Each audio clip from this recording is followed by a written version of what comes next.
Hey everyone, and welcome. So, have you ever looked at your website traffic, seen all those visitors, and just thought to yourself, why aren't my sales matching up?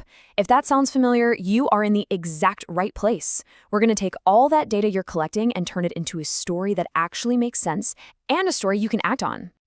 So let's just dive right in with a question I think a lot of us have wrestled with. Is my website basically a leaky bucket?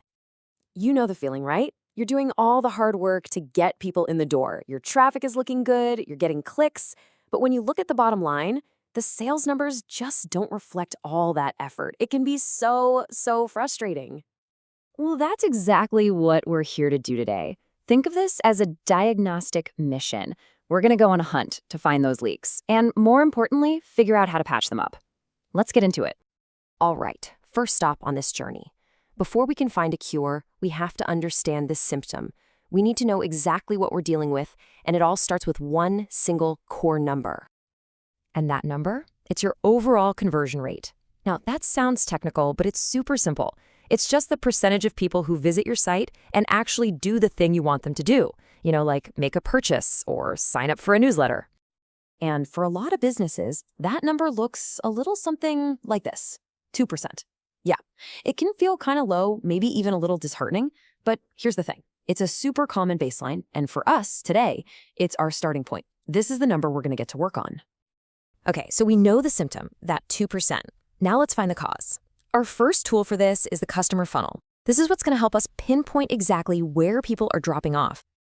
We can break the whole customer journey down into 3 really simple stages. First, you've got interest. That's everybody who lands on your site. Then, a smaller group actually engages. They're clicking around, maybe adding something to their cart. And finally, you have that tiny group that makes it all the way to a purchase. And when you visualize it like this, wow, it tells a pretty dramatic story, doesn't it? Look at that massive drop between all the people who show up and the few who actually buy something. Right there, that's our leak. That's our first major clue. But, just knowing where the leak isn't quite enough. The next really critical question is, who is falling through the cracks? And to figure that out, we've got to dig a little deeper into our customer demographics.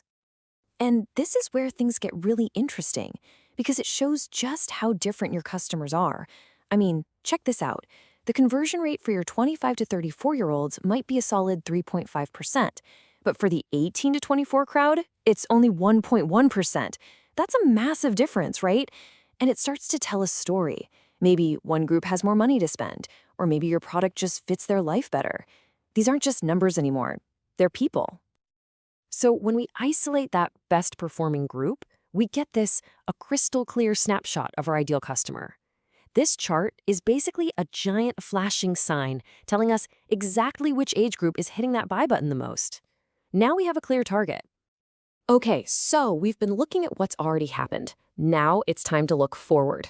We're going to shift from diagnosis, figuring out what went wrong, to prognosis. And prognosis is all about predicting what's going to happen and identifying our most valuable groups of customers. Because once you have this deeper understanding, you can stop just reacting to things and start being proactive.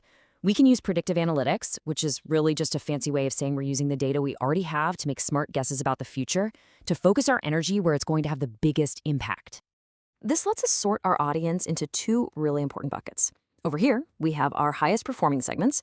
These are the folks who are engaged and ready to buy. And over here, we have our at-risk segments, the ones who seem interested at first, but then disappear. These are 2 totally different groups, and they need 2 totally different strategies. All right, we've done the deep dive, we've analyzed the data.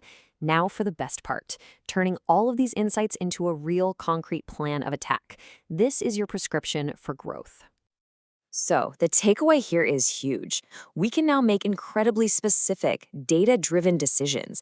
We can put our ad budget toward the age groups we know convert. We can build special campaigns just to win back those at-risk segments. We can even change our messaging to speak directly to different income levels. It's all about being smarter and more efficient. And this isn't just theory. It has a real impact on your bottom line. Just by shifting your ad spend away from an underperforming group, like that 18 to 24 segment we saw, and over to your high-converting 25 to 34 group, you can unlock some serious revenue. This isn't about spending more money. It's about making the money you're already spending work so much harder for you. At the end of the day, it really all comes down to this one simple, powerful idea. Your data isn't just a boring collection of numbers on a screen, it's telling a story. And our job, our goal, is just to learn how to read it. So as we wrap this up, I want to leave you with one final question to chew on. What story is your data waiting to tell you? The clues for your next big breakthrough are right there in front of you, just waiting to be decoded. Thanks so much for tuning in.